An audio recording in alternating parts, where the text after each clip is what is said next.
Саламатсыздар, урматтуу биздин кардарлар. Менин атым Уларбек Бакырдинов, Адекс курулуш компаниясынын башкы директору. Биз азыр совхоз Алатауга келдик. Бул жерге деген биз өзүбүздүн Акылбек байке менен Жакшылык байкеге эгиз козудай болгон эки чоң, эки кабаттуу үй салып берип жатабыз. Бирок бул жерде эң кызыктуусу менин оюмча бул бир туугандай салдырып аткан үйдүнчү кантип бул үйдү салдырып бизге буйрутма бергени да. Бул өзүнчө эле мындайча айтканда окуя да. Же болбосо азыркы замандын талабына жараша айтсак, бул лайфхак десек болот. Байкебиздердики 9 соток жери бар болчу экен Көкжарда.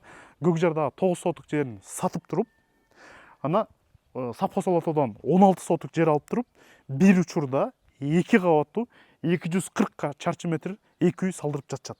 Ошого толук кандуу акчасы жетип жатат. 16 соток жер, 2 кабаттуу үй, общий квадратурасын айтсак 500 чарчы метр түзөт. Анан дагы бир кызыгы болсо, курулушту баштаганыбызга 45 күн болду. Биз болсо дагы жакынкы бир 5 максимум 10 күндүн ичинде биз уже 2 объектти тең кадарыбызга тапшырып беребиз. Эгерде сизге кызык болсо, кыргызда жакшы сөз бар эмеспи? Ыры салды ынтымак дейт. Ушундай ынтымакташып, биргелешип, чогуу иш кылып, чогуу үй салдырган кардарыбыздын үйлөрү кандай экен, планировкасы кандай экенин көргүңүз келсе, биз менен видеонун аягына чейин болсоңуз, мен сизге азыр көрсөтүп берем.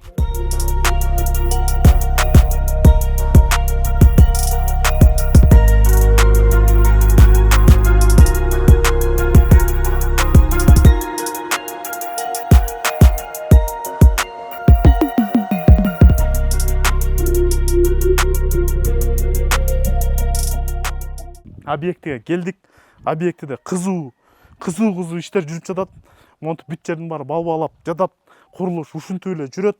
Бирок биз могу курулуш бүткөндөн кийин, Кудай буйрса, бүт могул жерде турган мусордун баарын өзүнчө биздин строительный бригадабыз бар. Ошол бригада келип туруп тазалап кетет да. Муну баса белгилейин. Эми азыр пока лестницасы куйла элек. Бисмилля деп биз көтөрүлөлү. Мынакей крыльцого көтөрүлдүк. Крыльцого көтөрүлгөндө көрсөңүздөр болот. Крыльцодо эле кенен могул жерден баса белгилеп коюш керек. Полностью мына вагонкалар менен кооздолгон. Кааласаңыз сиз муну лактап алсаңыз болот, кааласаңыз краскаласаңыз болот. Металлический сайдингтер коюлган. Эми үйдүн ичине кирели да. Бул крыльцосу азыр. Киргенде кенен прихожка. Могул жерден көрсөңүздөр болот. Азыр болсо биз бул жерге атайын кара клёнка таштап, клёнканын үстүнөн сеткама калтырып, эми ушунун үстүнөн буйруса балдар пенополистирол бетон куюшат. Мынакей могул жерден көрсөңүздөр болот. Эти көк чоң мешоктогу турган нерселер пенополистиролдун гранулдары, толок гранулдарды ошону бетон менен аралаштырып туруп, мына мондай сыяктуу болгон эле пенопласттын эле гранулдары тиги жерде өзүнчө майдаланган. Ошонун баарын тең балдар могу жерге куюшат. Андай эмесе биз дагы бир жолу баса белгилейбиз. Немеге келдик? Тиги жерден бизди видеого тартып атышат. Мынакей биз азыр прихожкага кирдик. Прихожкага киргенде мынакей бизде өзүнүн автоматы турат да. Баса белгилейм. Бизден аябай көп комментарий калтырышат. Үй өртөнүп кетпейби, бул жалаң эле жыгач экен го депчи. Дагы бир жолу баса белгилейм. Үй кирпич болобу, топурак болобу, газоблок болобу, пеноблок болобу, сип панель болобу, кандай гана материал менен курулбасын, эгерде сиздин электромонтажыңыз туура эмес курулган болсо, сиз колдонууда, эксплуатацияда туура эмес колдонгон болсоңуз, любой хоть не менен салынбасын, орусча айтмакчы, үйүңүз өрттөнүп кетет. Эми анын бетин Кудай сактасын, бирок бул чындык да. Себеп, мен силерге официалдуу түрдө маалымат жөнүндө айтып кетейин. Кыргызстанда жылына 4000 жакындай үй өрттөнөт. Өзүңүздөр билгендей, ал үйдүн баары сип панель эмес. Ал үй кадимки эле сиздин кошунаңыздын үйү болушу мүмкүн, илгери эле салынган үйлөр болушу мүмкүн. Бирок ошолордун баардыгынын эң биринчи себеби өрттөн бул туура эмес электромонтаж жасалгандан. Экинчи себеп болсо бул кокустук. Эми кокустуктан биз эч кимибиз мындайча айтканда башыбыздын үстүбүздө турган нерсе, эч ким не застрахован ал нерседен. Бирок электромонтаждын максималдуу түрү туура кылып, туура колдонсоңуз, эч бир сизде пожар маселеси болбогудай болот.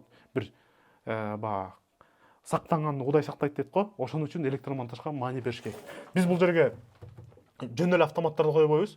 Могул биздин автоматтар болсо, ар бир точка өзүнө сечениясына жараса медно монолитный кабель барат. Ал жерге сиз, например, бир точкага деген чоңураак мындайча айтканда прибор коем десеңиз, бул автомат өчүрүп салат дагы. Сен деген ал жердин сечениясы алдыгы сен сайган нерсени көтөрө албайт деп туруп, бул жерден ыргытып сизге мындайча айтканда өзүнчө бир атайын знак берет да. Бул болбойт. андай кылба депчи. Анан биз болсо жана балдарды илгери билесиңер го, жана точкага бир нерсеге колун сайып алса токко тартыла берчү эле го. Бул автоматта ошого да каршы атайын диф автомат коюлат.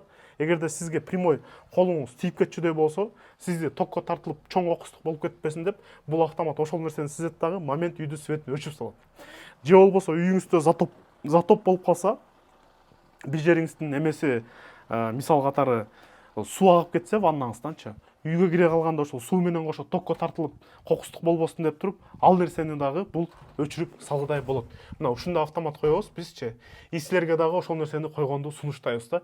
Ушул бир чоң кепилдик болот. Жана ошондой эле мунун установкасы. Биз мына могул жерде ушундай кылып бошотобуз.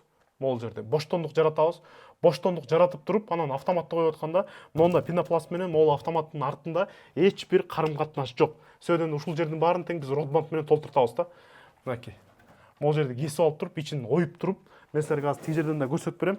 И ошол жерге толтуртабыз да. И могул дубалдын баары тең гипсокартон менен чапталат. Бул электромонтаж жөнүндө да.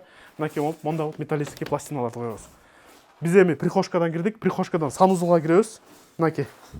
Санузулга кирсек, кенен санузул өзүңүздөр көргөндөй терезелери коюлду. Азыркы учурда мына балдардын неме жумуш эле калды.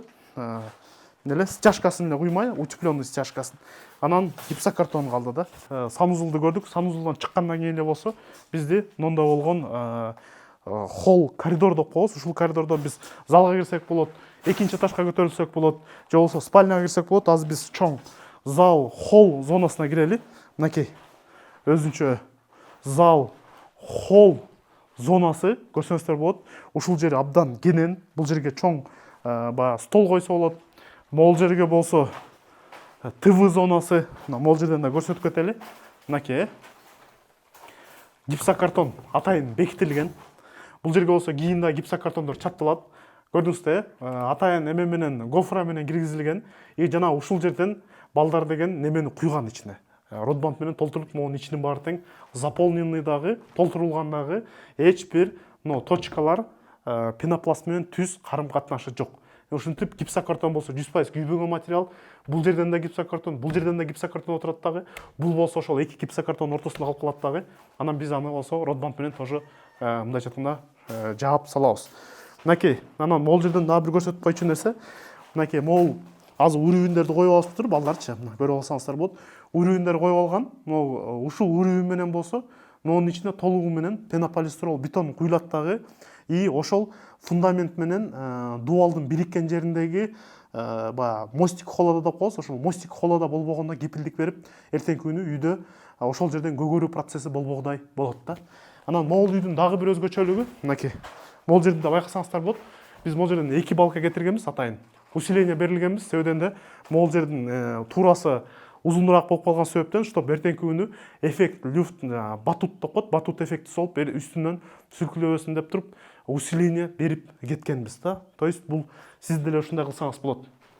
Потолоктон болсо бүт гофра менен кеткен, дагы бир жолу баса белгилейм. Үйдүн бийиктигин сиз өзүңүз аныктайсыз. Мисал катары мына булгардарыбыз 3,20 кылышы мүмкүн, 3 кылышы мүмкүн, 3,5 кылышы мүмкүн. Андай да салган үйлөрүбүз бар да. Эми бул жак бети кухнясы мынакей.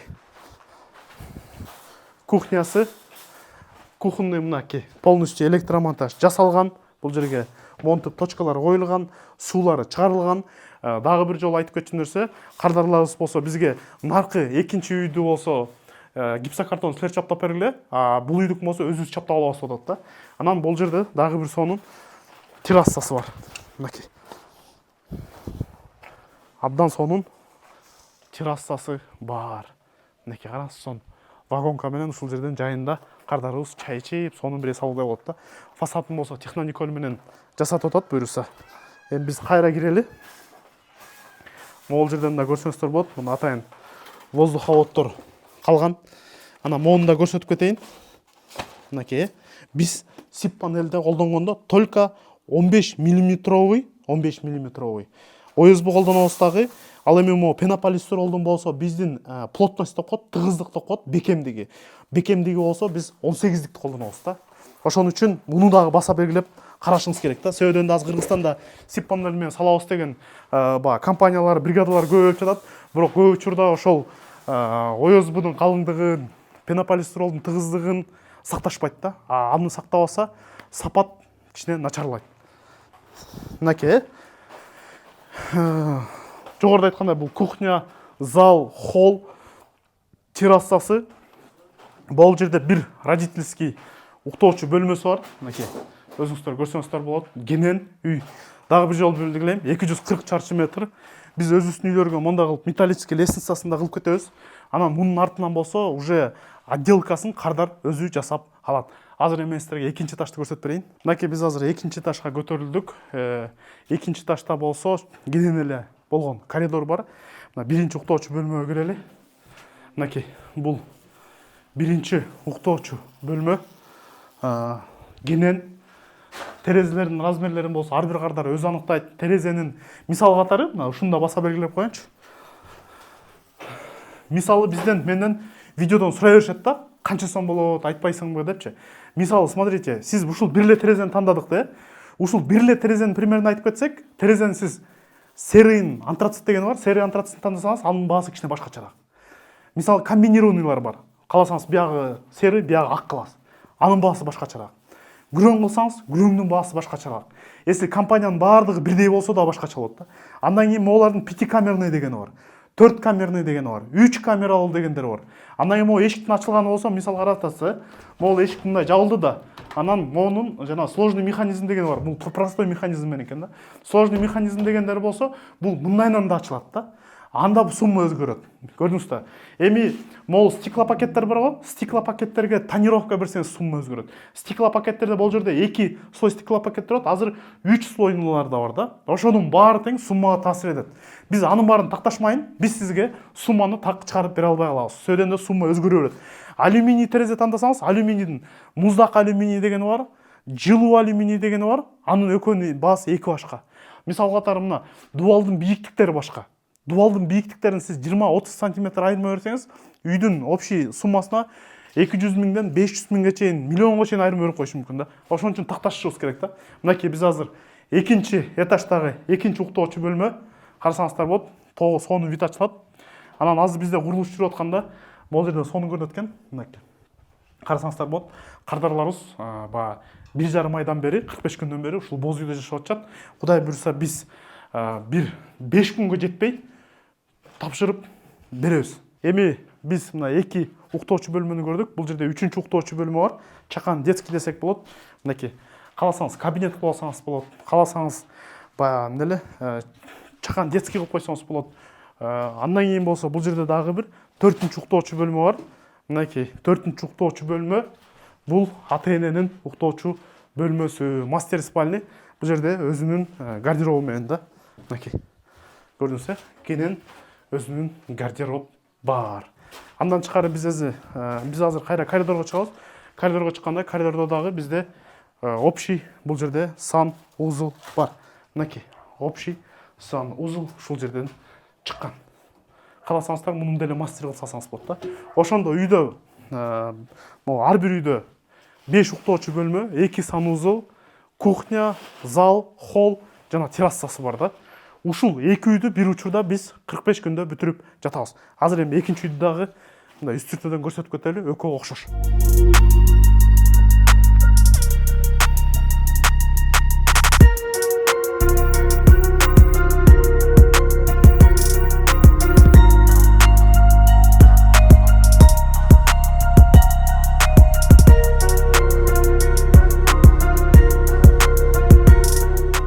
Бул үй жөнүндө биз кененирээк айтып бердик. Жогоруда айткандай, кардарларыбыз монтөлө азыр боз үйдө жашап атат, баягы кыргыздын илгерки ата-бабаларыбыз жашаган. Анан мага комментарий калтырышат, аябайчы. Ата-бабабыз ушул кирпич менен жашаган, кирпич эле сонун, менин атам, чоң атам кирпичте жасаган депчи. Бирок биздин чоң аталарыбыз чындыгын алсак, ушундай болгон боз үйдө жашаган, а боз үй болсо бул жыгачтан жасалган, сборно-разборный, ушул сипке окшогон конструкция да. Так что сип көбүрөөк биздин чоң аталарыбызга туура келет, чем баягы кирпичке карагандачы. Ал эми реалдуу кирпичти алсак, бул кирпич Кыргызстанга 20-жылымдын экинчи бөлүгүндө эле келген нерсе да. Так что чоң аталарыбыз чоң аталарыбыз жашай элек да. эми мынакей экинчи үйдө бул тамаша анын тамаша иретинде түшүнүп коңуздар, а то кез кезде комментарий калтырып башташат. Мынакей бул экинчи үйдүн жанакында эле оп окшош террасасы, кухнясы. Мынакей бул жагы болсо неме зал, бул жерде ашкана болот буюрса. Бул жагына чыксаңыз жанакыдагыдай эле бул жагында прихожка, деген эле санузел жана ошондой эле бул жагында өзүнүн лестницасы бар. Дагы бир жолу кайталайм, биз Кардарыбызга мына ушул бир үйүнүкүн стяжкасын куюп, балдар бир күндө бүтөбүз атат, могу стяжканы азыр эле тактадым. Кудай буюрса бир күндө бүтүрөбүз дейт. Азыр Кыргызстанда Бишкекте цемент боюнча проблема болуп, ошол цемент эле күтүп атабыз дейт. Ошо цемент келсе эле куюп салабыз, бүт даянбыз дейт да. Анан ушунукун гипсокартонун чаптап барат экенбиз дагы. Экинчи үйдүкүн болсо Кардарыбыз гипсокартонду өзү чаптап алам деп жатат. Эки үй ар бири тең 5 миллион 150 миң сомдон айланып жатат Кардарыбызга. Эгер сиз дагы под евро ремонт деңгээлге чейин ушундай үйдү салдырып алам десеңиз, бизге кайрылсаңыз, биз сизге деле ушул 45-50 күндүн ичинде кааласаңыз бир үй, кааласаңыз эки үй, кааласаңыз 3 үйдү салып бере алабыз. Кудай буюрса Кардарыбыздар отделкасы бүткөндөн кийин алар менен да кенен интервью алып, ушул жерден чай ичип, сүйлөшүп, силерге айтып тартып бергидей болобуз.